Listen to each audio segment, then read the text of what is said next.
Coming up on CityView, to help individuals experiencing homelessness, the Homeless Outreach Street Team, or HOST, is hitting the streets.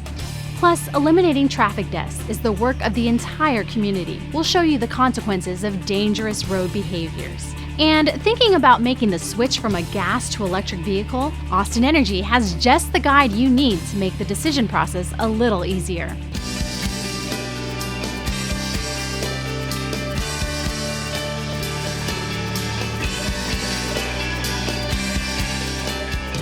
Hi, thanks for joining us. I'm your host, Marissa Monroy.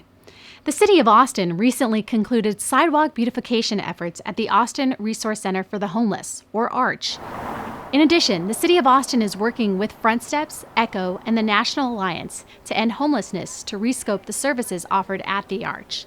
The downtown shelter is becoming a housing-focused shelter, offering case management and housing opportunities to overnight clients.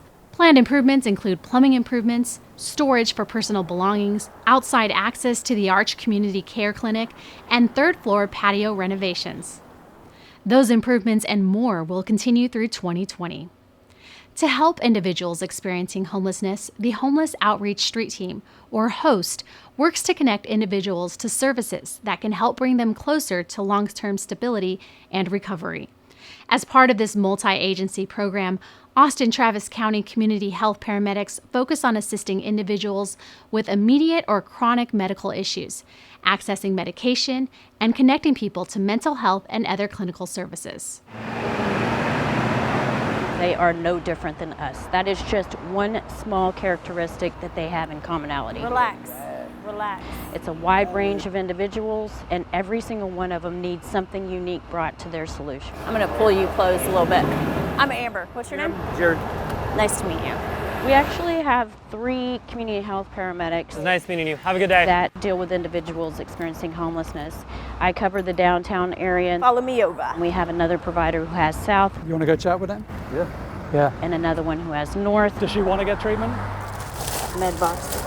We are funded through Austin-Travis County EMS, and then we work in collaboration with several other agencies. All right, so we got to go up and over on the Homeless Outreach Street Team, APD, Integral Care, Downtown Community Court, and Downtown Austin Alliance. How are you doing? I'm good, I'm fine. I got some toiletry bags. No stress, no stress. That collaboration is not just between agencies. I'll make a note of that, okay? Collaboration is within agencies, from the boots on the ground to the middle to the executive. We all have to have a commonality forum that we can have a conversation and really say, this needs to be done. We can do that. It's going to happen. It's just not going to happen today. We talked about medications, but we also talked about, did you do your housing assessment? Let's set that up so we can get that done. Well, next Wednesday, we're going to come out with a provider. They know exactly what we're there for, and they will walk up and say, this is what I have going on, and this is what I need to do. And I was going to go to the ER, but thank gosh I saw you today, because now I don't have to use that route. Our goal is to reach out and find as many people as we can. Did you get your follow-up meds? We're not going to take on someone and then continue with them and then take that space. Our goal is to move them into a clinic. So we want to transition them from the ER, Squirt up the nose. All right, bring it to street med for a short period of time, get them connected to everything they need, and then move them into the clinic. You want to cross over? I mean, what could go wrong? Then we can move on to the next set of individuals and do the same thing for them. All right, love. I'll see you guys later. Y'all stay safe. Over the past 3 years, the HOST team has made more than 7,000 visits with those experiencing homelessness.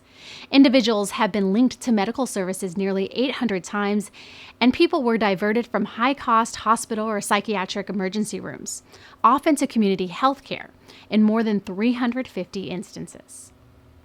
Another big priority of the city is eliminating traffic deaths.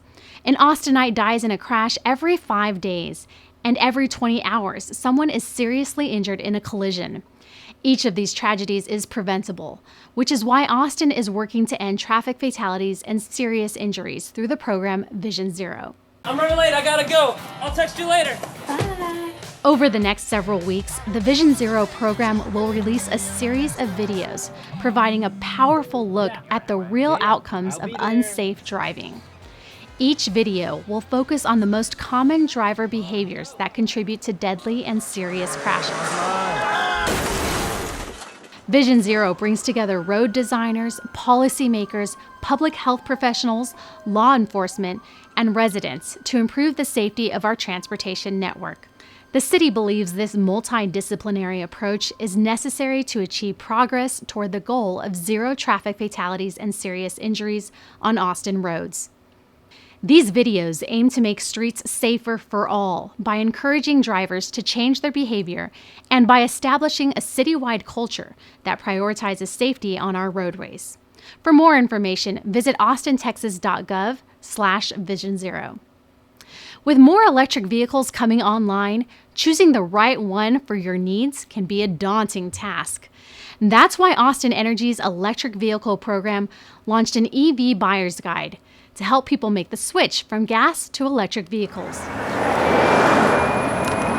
What percentage of Americans do you think have some interest in their next vehicle to being an electric vehicle? Keep them up if you think it's greater than 40%. What about greater than 50%, over half? Okay, according to that study, 63% of Americans have interest. Why we're here today is we want to talk to you about being an EV-ready city. Just like the dealerships here, we believe in customer experience. And so it really gives a way to just kind of visualize that this brand here is your new fuel provider at home. You can now attach a price to that allows them to say, wow, Austin Energy is really giving me a useful fuel that's also going to be cheaper than what I'm spending on gasoline. One, we want to reassure you that the City of Austin and the infrastructure and programs we have in place, we have over 850 charging stations out in the city today. You can kind of see a map of those locations, over 200 locations. So that's more than twice as many locations as there are gas stations.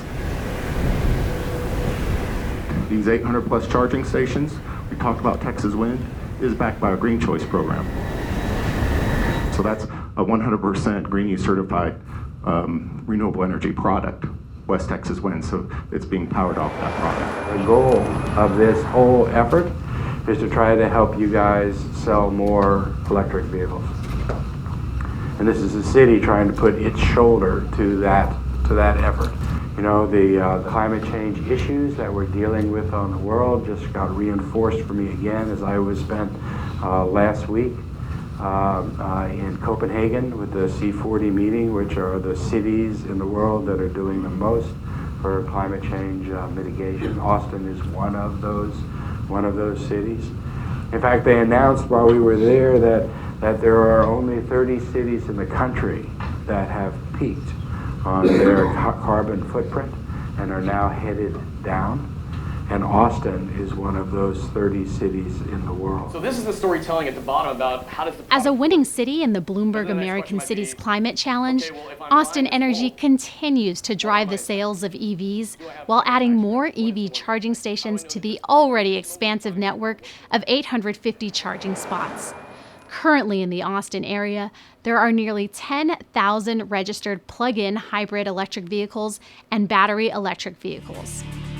That's all for this week's CityView. I'm your host, Marissa Monroy. Our next episode premieres Monday, December 9th.